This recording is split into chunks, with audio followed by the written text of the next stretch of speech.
Assalamualaikum warahmatullahi wabarakatuh. Bagaimana kabar kalian semua anak-anakku?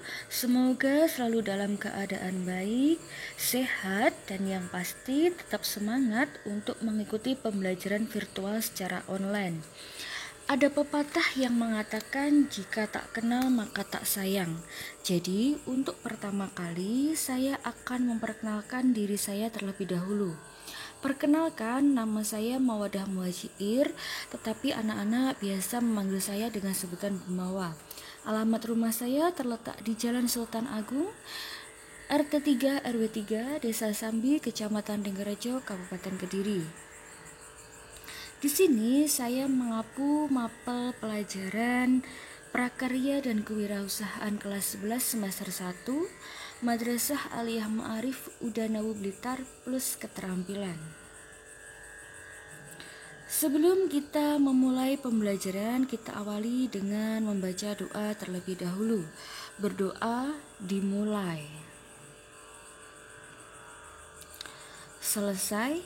Nah, materi bab 1 pada mapel prakarya adalah produk kerajinan dari bahan lunak.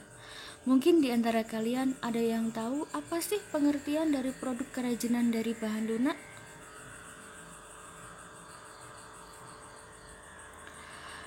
Produk kerajinan dari bahan lunak merupakan produk kerajinan yang menggunakan bahan dasar yang bersifat lunak.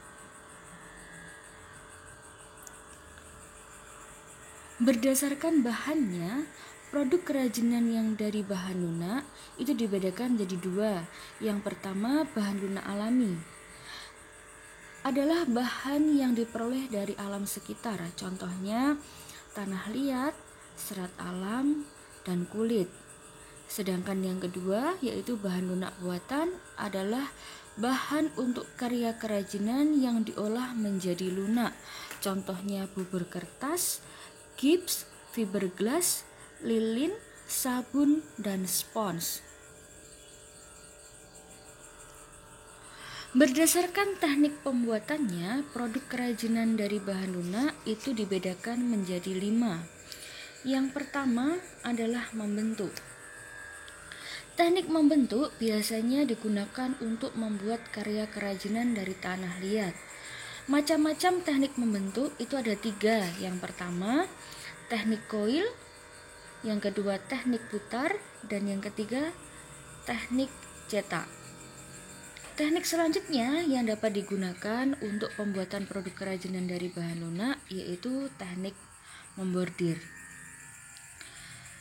Ketika memakai pakaian, hal yang perlu diperhatikan selain mempertimbangkan aspek kegunaannya dan kenyamanannya, perlu juga diperhatikan aspek keindahannya. Jadi biasanya membordir itu digunakan untuk memperindah atau mempercantik sebuah pakaian.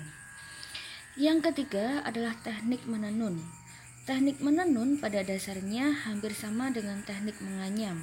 Perbedaannya hanya pada alat yang digunakan saja. Yang keempat adalah teknik mengukir.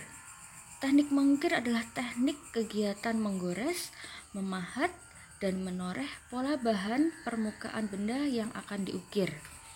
Yang terakhir adalah teknik menganyam. Teknik menganyam dapat digunakan untuk membuat karya kerajinan dari bahan lunak dengan karakteristik tertentu. Fungsi dari karya kerajinan dari bahan lunak itu ada 2 macam. Yang pertama adalah benda pakai atau unsur ergonomis. Produk karya kerajinan yang diciptakan mengutamakan fungsinya. Jadi kalau untuk benda pakai itu biasanya digunakan lebih mengutamakan fungsinya daripada keindahannya. Sedangkan yang kedua yaitu benda hias atau unsur estetika lebih mengedepankan aspek keindahannya daripada aspek kegunaannya. Motif ragam hias dalam produk kerajinan dari bahan lunak itu ada 4. Yang pertama adalah motif geometris.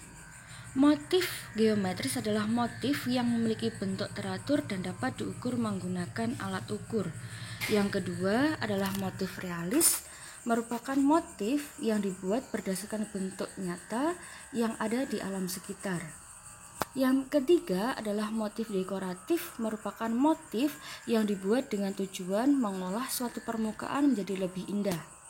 Dan yang terakhir adalah motif abstrak, yaitu motif yang tidak dikenali kembali objek asal yang digambarkan atau memang benar-benar abstrak. Itu tadi adalah materi yang dapat kita pelajari pada hari ini. Semoga dapat bermanfaat untuk kalian semua. Tetap semangat, tetap belajar, dan tetap menjaga kesehatan.